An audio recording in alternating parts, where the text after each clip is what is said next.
The cinematic world seems to have stopped breathing. Robert Redford, the emblem of a golden era, the man who once left Hollywood stunned with his piercing blue eyes and intellectual aura, has now left us forever on September 16th, 2025, at the age of 89. He drew his final breath in his sleep at his mountain home in Sundance, Utah, the very place that had become a sanctuary for the dreams of independent cinema. That light went out quietly, yet it leaves behind a void that shakes the world. For more than half a century, Redford was never just an actor. He was a challenger of conventions, a man who pushed Hollywood into a new chapter, where beauty was not confined to a handsome face, but lived in the depth of character and the hunger for storytelling. But in his final years, as his health declined, he chose silence, retreating from the camera. What remained were haunting confessions. That old age and illness proved harsher than any role he had ever played. And now, as the devastating news spreads, we see a cruel paradox. The man who once gave the world both allure and faith in art ended his life's journey in heartbreaking solitude. Beyond the glow of fame, there remained only a soul yearning for rest. If you ever admired him, leave a comment saying, "Rest in peace, Robert Redford," as a final farewell to the man who devoted his entire life to immortal films. And now, let us step into the true life of Robert Redford to discover whether a legend could ever find complete happiness. Who did he love most deeply? What did he sacrifice to become an eternal star? And in the end, did Redford leave this world with questions that remain unanswered? Before becoming a Hollywood legend, Robert Redford was just a young man from Santa Monica, California. He grew up in a working-class family, with his father working as an accountant and his mother dedicated to raising the family. Although he lived in an unremarkable neighborhood, Robert always felt different. He loved art, sports, and nature, but had little interest in school. After a brief stint at the University of Colorado, where he lost his scholarship due to drinking habits and poor grades, Robert found himself in a period of crisis, uncertain about his future. Amidst this uncertainty, he met Lola Van Wagenen, a young woman with a gentle beauty and steadfast spirit. Lola came from Provo, Utah, where she was raised in a traditional Mormon family with deeply rooted values of morality and family. The stark contrast between Robert's dreamy nature and Lola's stability created an irresistible attraction between them.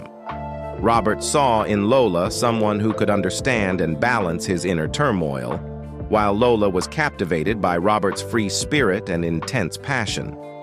Just a year later, in 1958, despite strong opposition from Lola's family, they decided to elope. Their wedding was simple, lacking glamour, but filled with love and faith in the future they would build together. For Robert, it was a promise to do everything in his power to give Lola a better life.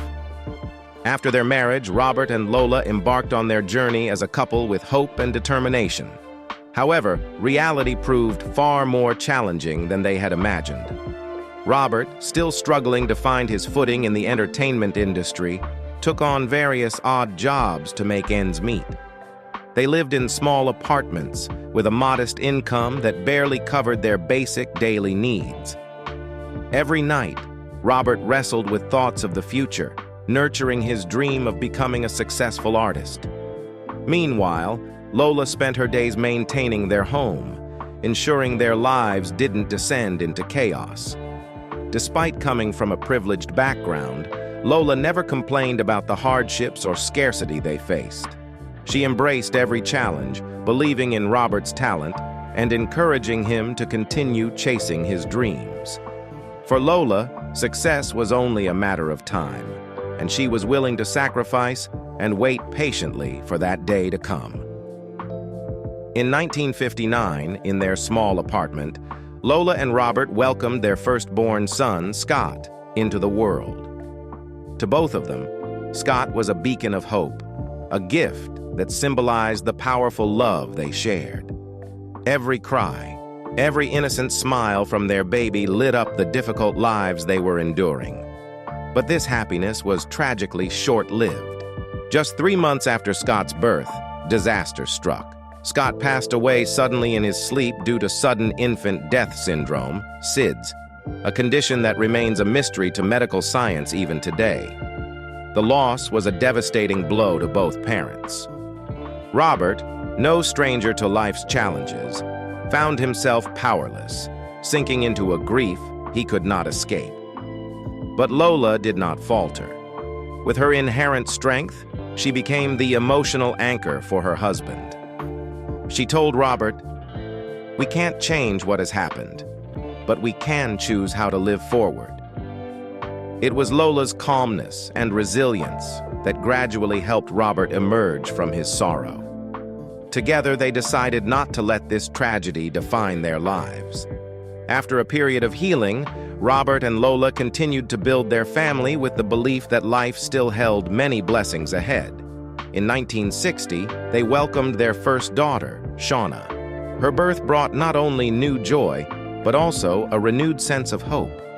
In 1962, James was born, a boy with a radiant smile and bright eyes just like his father. Finally, in 1970, the Redford family was complete with the arrival of their youngest daughter, Amy, a spirited and lively child. Each of their children was a gift, a symbol of rebirth after the tragedy. Yet, the pain of losing Scott never fully disappeared. Every milestone in their children's lives reminded Robert and Lola of the child they couldn't protect. In their early years as parents, the couple poured their love and care into raising their children with great devotion. Robert, despite the increasing demands of his thriving career, made a conscious effort to spend time with his family. Lola, as always, was the cornerstone of the household, ensuring the children grew up in an environment filled with love and stability. Shauna grew up to become a talented artist, choosing a path in painting far removed from Hollywood's spotlight. For Shauna, art was a way to connect with the world while also keeping a healthy distance from her father's fame.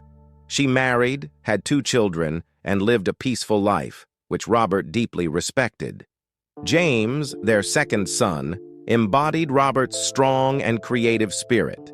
He followed in his father's footsteps by becoming a filmmaker and environmental activist. James was not only a gifted filmmaker, but also a leader of numerous projects raising awareness about clean energy and organ donation. Yet tragedy struck again. In 2020, James passed away at the age of 58 from liver cancer, leaving an irreplaceable void in Robert's heart. Amy, the youngest daughter, carries on the family's artistic legacy as both a director and an actress. She has graced the Sundance Film Festival, founded by her father, a testament to her talent being recognized beyond the shadow of her family's fame. As mentioned, James Redford was not only a source of pride for Robert, but also the perfect heir to his artistic spirit and social responsibility. James grew up with a strong will, creative vision, and a heart full of passion. Yet, despite his admirable journey, his life ended in profound tragedy, leaving an indelible mark on his parents. James's struggles began in the 1990s when he was diagnosed with a rare liver disease that required 2 liver transplants to keep him alive. During those difficult years, Robert stood by his son, silently enduring the fear of losing another child, but never showing it. Robert once said, "Watching your child suffer and being unable to help, it's the worst feeling for a father." James not only overcame his illness, but turned his battle into a source of motivation. He founded the Redford Foundation to raise awareness about organ donation and produced several documentaries on environmental protection and public health. However, complications from his earlier health issues led to liver cancer, which quietly returned, and this time, it gave James no chance. In October 2020, just after Robert's 84th birthday, the family received devastating news. James's health had sharply declined. The cancer had spread, and no treatment could save him. James spent his final days surrounded by family, including his wife, 2 children, and his parents. Robert made every effort to be by his son's side as much as possible, as if to make up for the times they had been apart. In a later interview, Robert reflected, "James never complained about his pain.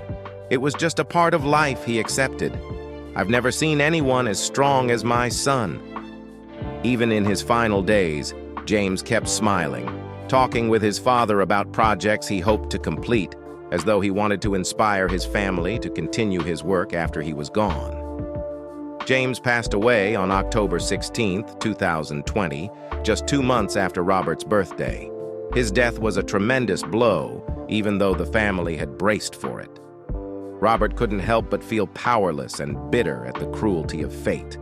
In that moment, he realized he had lost both of his sons, Scott, when he was just a child, and now James, a grown man full of talent and love for life.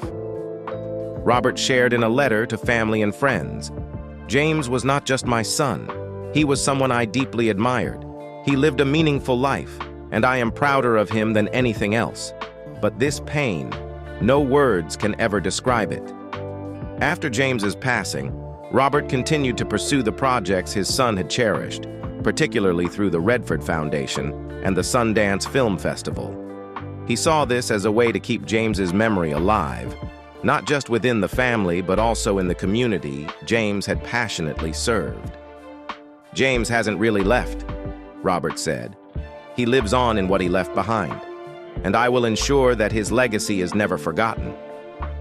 If Scott's death was the first scar, James's passing deepened that wound, forcing Robert Redford to once again confront the unbearable pain of loss.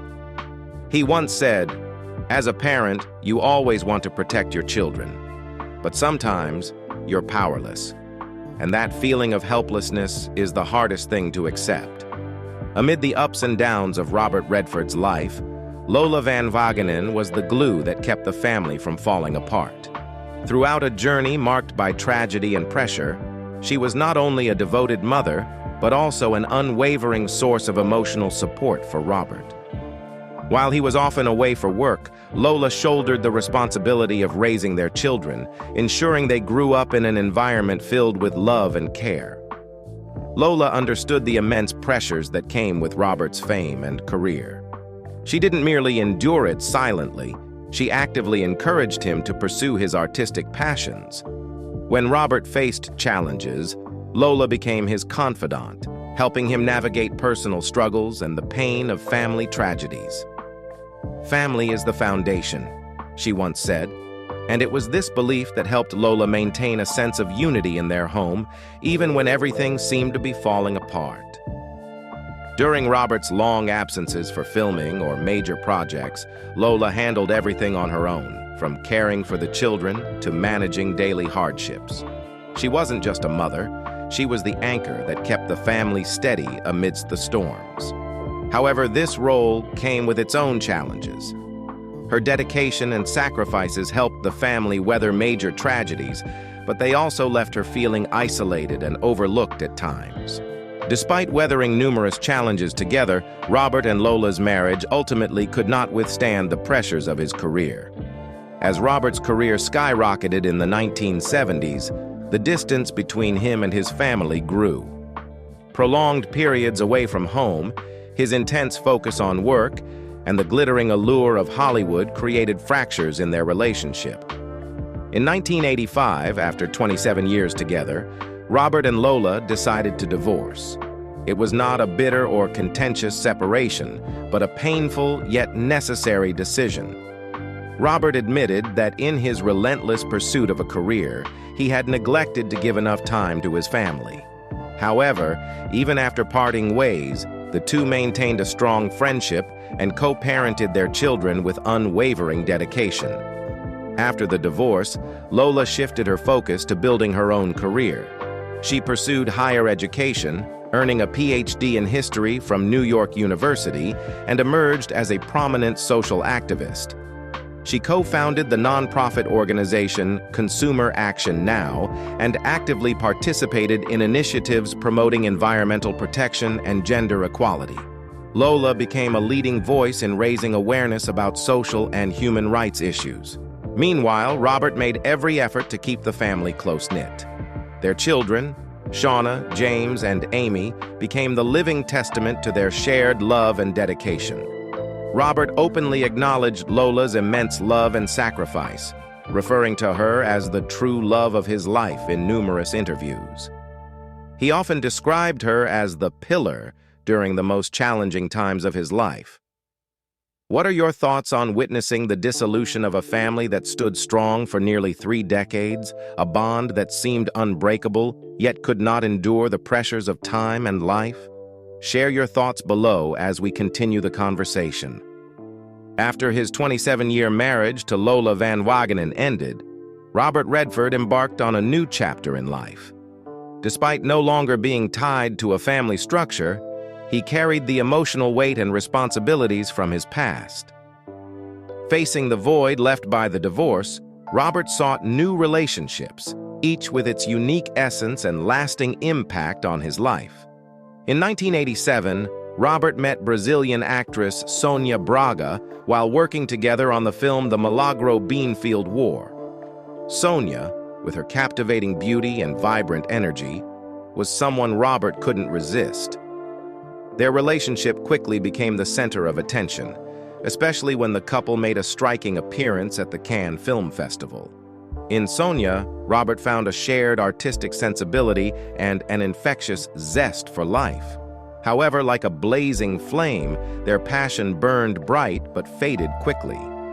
Less than a year later, they parted ways, leaving Robert with dazzling but brief memories. 3 years later, in 1990, Robert collaborated with Swedish actress Lena Olin on the film Havana. Their relationship began with a deep connection during the film's emotionally charged scenes. Lena, with her refined beauty and exquisite acting talent, awakened in Robert a blend of artistic and romantic feelings. Their romance extended beyond the screen, where they shared honest thoughts and emotions. Yet, like many Hollywood love stories, it didn't last. Differences in lifestyle and the pressures of fame led to their amicable separation. Around the same time, Robert was also involved with Cathy O'Rear, a costume designer. Unlike his previous partners, Cathy was not a public figure, but her simplicity and grounded nature offered Robert a sense of stability during the turbulent period following his divorce. Cathy was more than a romantic partner. She was a companion who helped Robert regain his equilibrium. During tough times, she provided a comfort that the bright lights of Hollywood never could.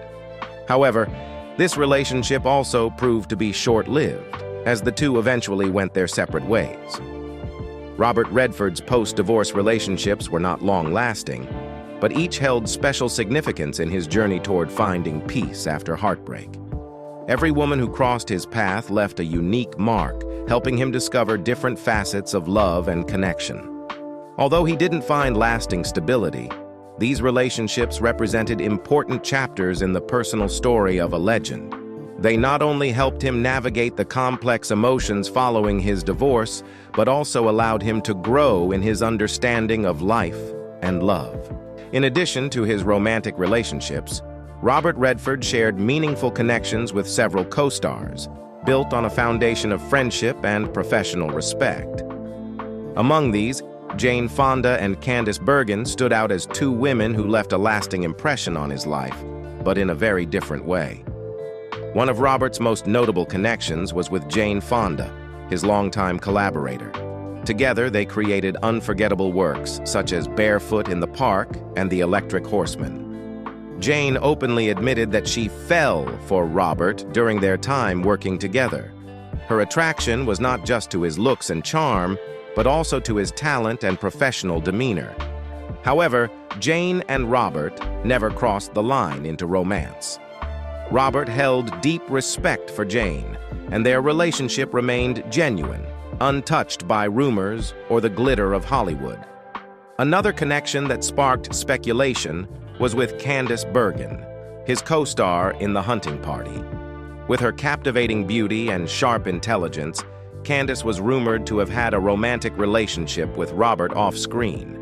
However, neither of them ever confirmed these rumors, and if there was any connection, it appears to have been brief.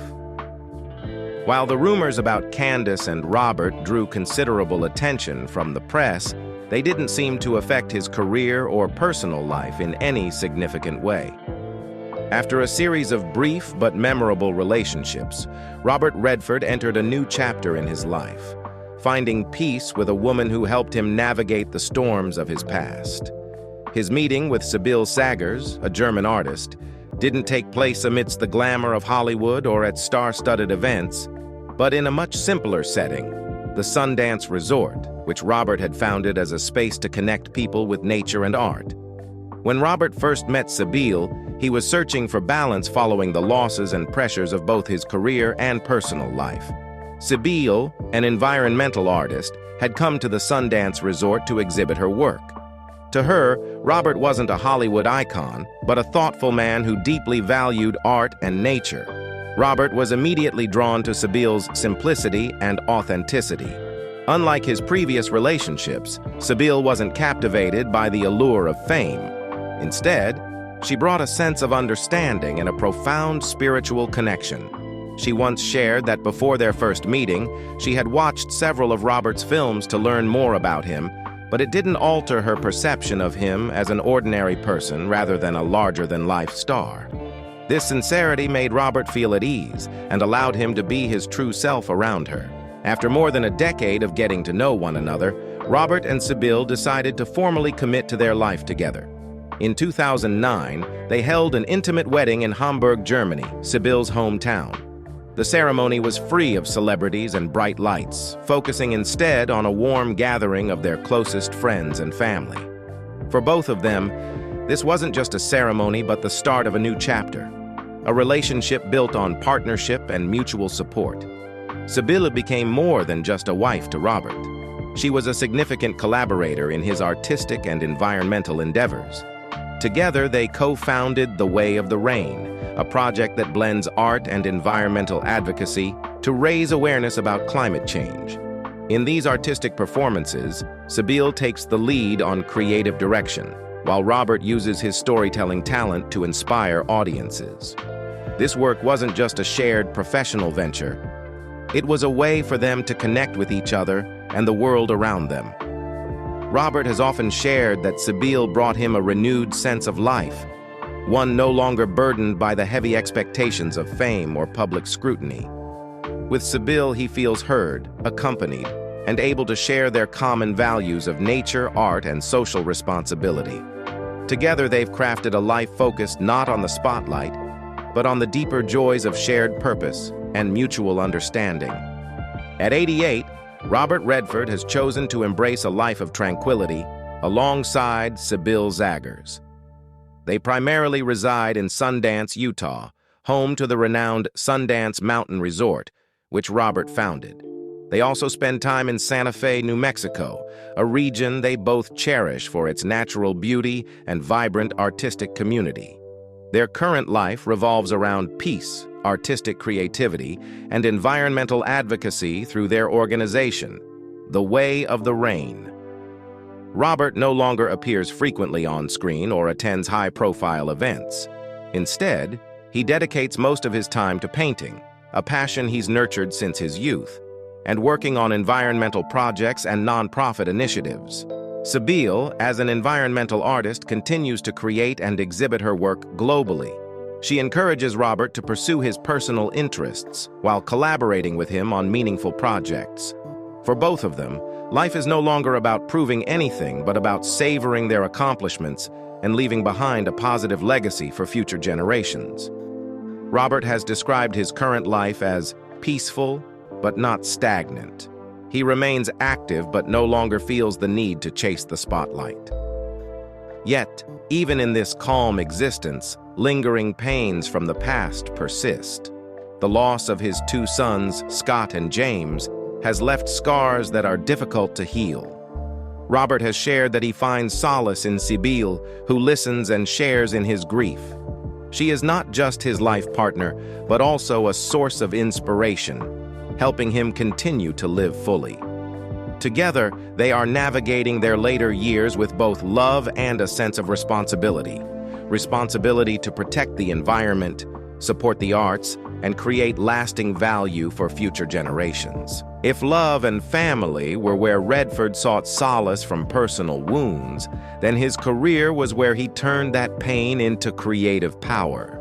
From the early days of fumbling with his future to becoming one of the defining faces of Hollywood, Robert Redford's artistic journey was not just a story of fame, but a testament to persistence, the courage to go against the grain, and the will to forge his own path.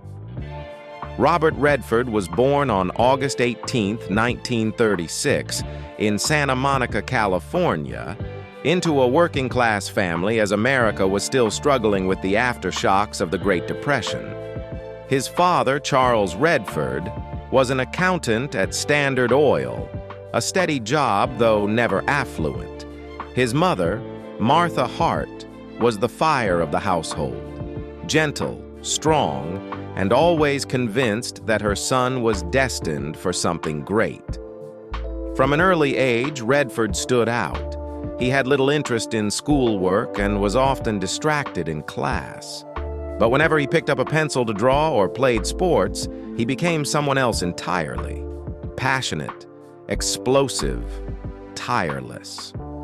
That childhood was soon marked by sudden loss.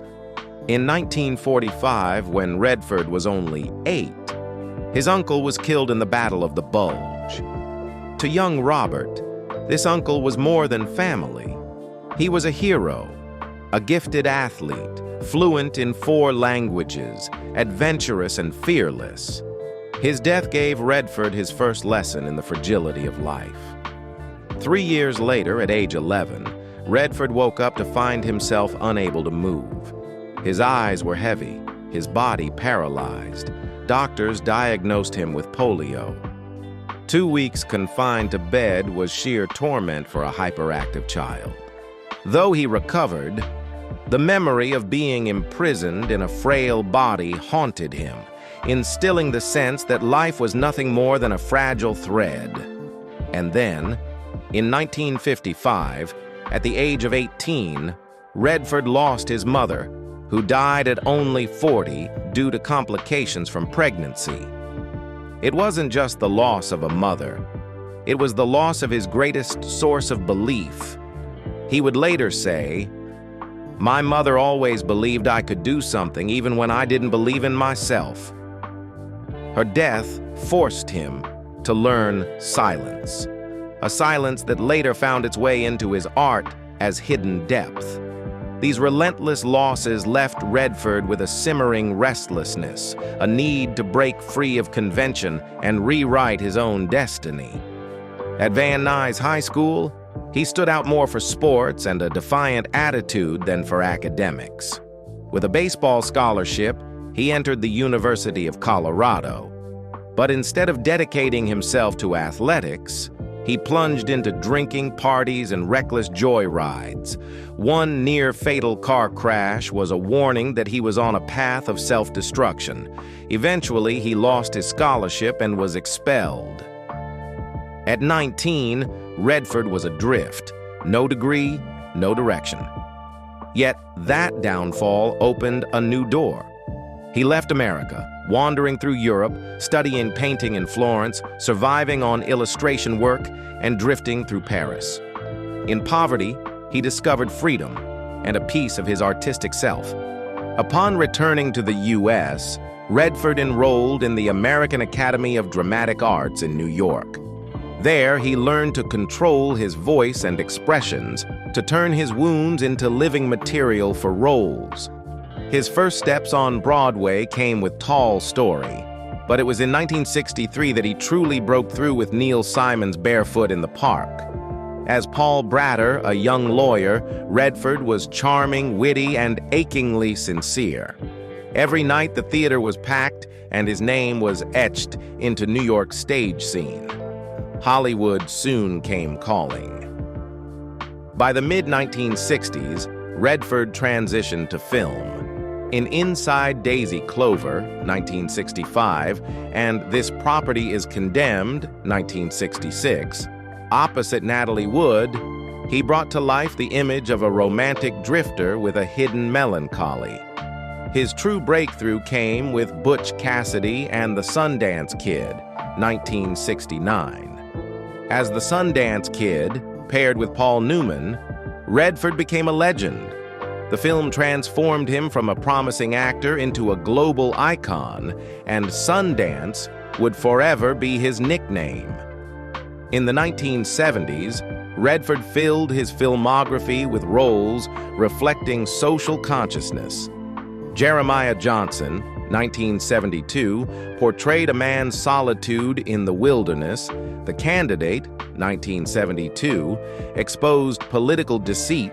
The Way We Were, 1973, gave audiences a bittersweet romance with Barbra Streisand, and The Sting, 1973, earned him an Oscar nomination for Best Actor while dominating the box office. Never afraid to evolve, Redford added grit to 3 Days of the Condor, 1975, and etched his name in cinematic history with All the President's Men, 1976, dramatizing the Watergate scandal alongside Dustin Hoffman. He was no longer just a star. He was a voice for a generation disillusioned by societal decay. In the 1980s, he captivated audiences again with Brubaker, 1980, and Out of Africa, 1985. The latter, a sweeping love story opposite Meryl Streep. By then, he embodied the archetype of the last great man of cinema, strong yet tender.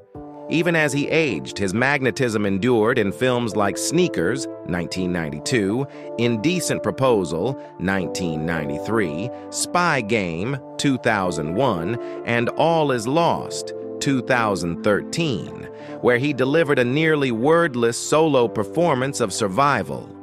His final role in The Old Man and the Gun, 2018, was a fitting farewell, a full-circle reflection from Sundance Kid to a refined elder statesman. But Redford's legacy extended far beyond acting. He turned to directing and immediately left his mark. His debut, Ordinary People, 1980, revealed the silent tragedies of the American family and won him the Academy Award for Best Director. A River Runs Through It, 1992, transformed a Montana river into a metaphor for life, while Quiz Show, 1994, exposed the manipulations behind American television. With The Horse Whisperer, 1998, he blended love of nature with family trauma, and in films from The Legend of Bagger Vance, 2000, to Lions for Lambs, 2007, he consistently explored truth, wounds, and conscience. Whether celebrated or criticized, his films always reflected one spirit: a search for honesty. Perhaps most importantly, Redford reshaped American cinema with the Sundance Institute, which he founded in 1981. From a small training center, he built the Sundance Film Festival, the cradle of independent film. It became the launch pad for voices like Quentin Tarantino, Steven Soderbergh, Darren Aronofsky, and Chloe Zhao. For Redford, this wasn't just a cinematic revolution. It was an act of justice, giving small, authentic stories a chance to exist. In every role, actor, director, producer, founder, Redford favored restraint, silence over words, a gaze over a monologue. He became the embodiment of subtlety, of an artist willing to go against the current, to illuminate the screen with his own scars. For this reason, Robert Redford was never just a Hollywood face. He was a cultural symbol, a storyteller of unwavering resolve, who for more than half a century left behind a legacy that will echo far longer than any applause.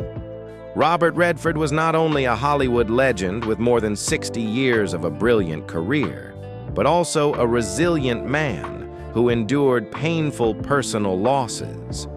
He lived a life that contained both dazzling peaks and heartbreaking depths.